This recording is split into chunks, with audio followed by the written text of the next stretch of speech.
apakah ancaman perang total ini dan seberapa besar akan terjadi ancaman ini? Sekarang kan ancamannya itu sudah dijalankan oleh Amerika Serikat dengan memerintahkan CENTOM untuk terus menyerang, membom itu kan artinya itu berlangsung terus.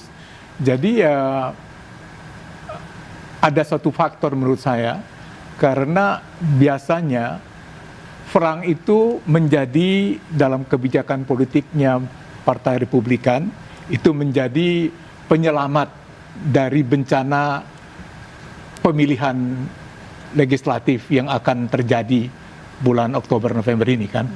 Jadinya saya merasa ini ada kesengajaan, sebuah strategi untuk terus membuat perang gitu, tapi perang bukan perang total seperti pada awal-awal perang selama 40 hari itu.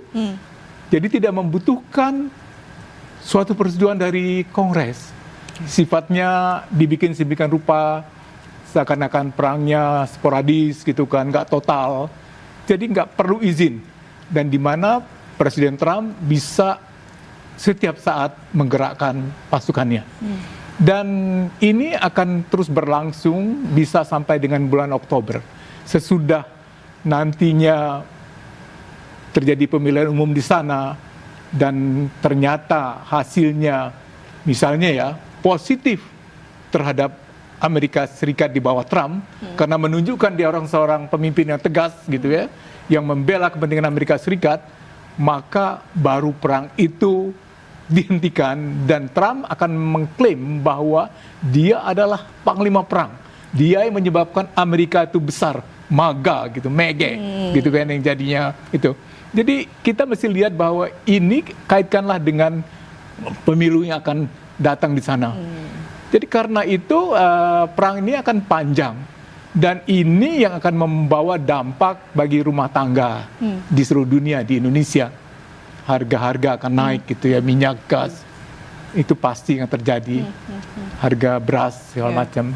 Dan ini meskipun Trump itu diprotes oleh dunia supaya perang itu dihentikan karena dampak ekonominya itu global, Trump lebih memikirkan survival dari karir politiknya. Dia kan sudah merancang kalau bisa dia bisa 3 kali menjadi presiden di Amerika Serikat. Udah dirancang oleh semuanya sehingga nantinya undang-undang pemilihan umum di Amerika Serikat kan pun bisa diubah. Oke, baik. Lalu tadi Bu Suzy disampaikan oleh Pak Nasir bahwa ini akan berdampak secara global begitu ya, khususnya juga apalagi Selat Hormuz juga kembali ditutup gitu ya. Untuk ke Indonesianya sendiri dampaknya akan terasa seperti apa kalau menurut Bu Suzy? Tergantung kepada opini publik Amerika Serikat. Sebenarnya kalau saya bilang masalah peperangan ini lebih bergantung kepada failure of technology. Karena teknologi yang digunakan oleh Pentagon itu dihasilkan oleh Palantir, si Peter Thiel, Alex Karp, dan kawan-kawan. Dan ini sudah dimulai sejak Pentagon dikuasai Mossad, yaitu di bawah Bob Voigt, di bawah Doug Faith, di bawah kawan-kawan lainnya, yang akhirnya Pentagon practically nggak bisa dikuasai oleh orang Amerika asli. Yang menguasai adalah orang Yahudi. Nah, mesin dari apa yang dihasilkan oleh orang Yahudi ini itu mengejar orang yang akan dibunuh. Jadi kadang-kadang nggak bisa di-stop perangnya. Karena mereka sudah menarget orang yang akan dihabisi. Nah, ini sekarang masalahnya, apakah publik Amerika bisa menerima kalau mereka sudah tahu? Peter Thiel sekarang pindah ke Argentina. Kelihatan bahwa mereka mulai cari tempat aman kalau misalnya orang Amerika berubah sikap. Kalau kita perhatikan, diskursus oleh Carnegie dan kawan-kawan itu sudah bilang apakah Amerika bisa beralih dari persahabatan dengan Israel dengan tidak. Semua tokoh-tokoh podcast juga sudah menyebarkan hal-hal yang sama. Jadi saya bilang ini bergantung kepada kekuatan public opini ini sampai mana bisa berpengaruh terhadap kondisi yang sudah sangat sulit bagi rakyat Amerika. Mereka menurun perekonomiannya, apa-apa mahal, mereka tidak bisa hidup, banyak yang sudah komplain, dan kita lihat AUF nggak dihasilkan ya, Authority for the Use of American Forces. Lalu yang kita lihat NDAA, National Defense Authorization Act terkendala. Itu yang mengatakan bahwa ada shared interest antara Israel dengan Amerika Serikat. Jadi kelihatan ini sudah agak bergeser sedikit, yang kemungkinan kalau ini benar-benar terwujud dan orang-orang betul-betul marah, karena kebanyakan yang menang dalam primary adalah orang-orang yang tidak mau menerima sumbangan dari AIPAC. Saya harapkan kalau ini berjalan terus, sehingga akhirnya rakyat Amerika mulai sadar benar-benar dan menghentikan pemerintahnya yang terlalu banyak memihak kepada orang-orang yang menghasilkan peperangan ini. Karena peperangan ini tidak akan berhenti, seluruh kawasan Timur Tengah akan bergolak. Kan Israel Raya akan diwujudkan, kalau tidak dia tidak merasa nyaman. Masa ada negara-negara ingin menghentikan kekuasaannya di kawasan tersebut? Bagaimana? Jadi hanya orang Amerika, saya harapkan mereka mulai sadar benar-benar, dan itu didiskusikan di TV, di podcast, di radio-radio. Mungkin itu berefek ya. Karena tokoh-tokoh Palantir juga ngibrit pergi. Mudah-mudahan teknologi yang mereka hasilkan itu tidak bisa masuk ke negara kita juga, karena kita akan dipengaruhi oleh mereka juga, karena teknologi Israel itu juga dipakai oleh Telkom dan kawan-kawan di sini. Soal reaksi negara-negara lain yang kemungkinan akan terlibat lebih begitu ya dalam peperangan ini, karena misalnya mereka terdampak tadi seperti Bu Susi bilang akan berdampak pada ekonomi. Apakah mereka juga akan tergerak untuk ikut dalam peperangan ini, atau mereka tetap dalam kondisi takut untuk melawan Amerika Serikat? Takut, karena itu kan kekuatan mereka kan luar biasa. Jadi kita nggak pernah tahu dalam creative ambiguity kita sudah dianggap musuh mereka atau tidak. Kalau dianggap musuh mereka, ya selama mereka belum berganti pemerintahan, ya kita akan terkena dampak secara dahsyat ya. Jadi misalnya dia mengatakan map dunia itu tergantung pada lingkup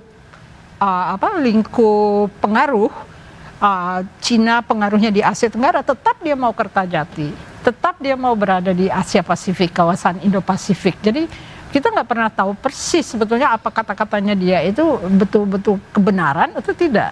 Nah ini yang harus kita hati-hati.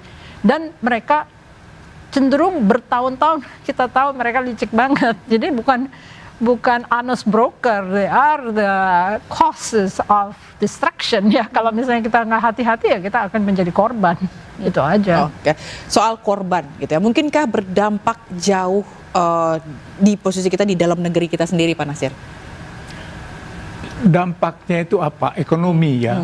Kalau fisik ya mungkin tidak ya. Ekonominya itu yang terutama yang berat buat kita. Apalagi kita, pemerintah sedang menjalankan program ekonomi besar-besaran yang pro rakyat gitu ya, melalui dana antara dan lain-lain.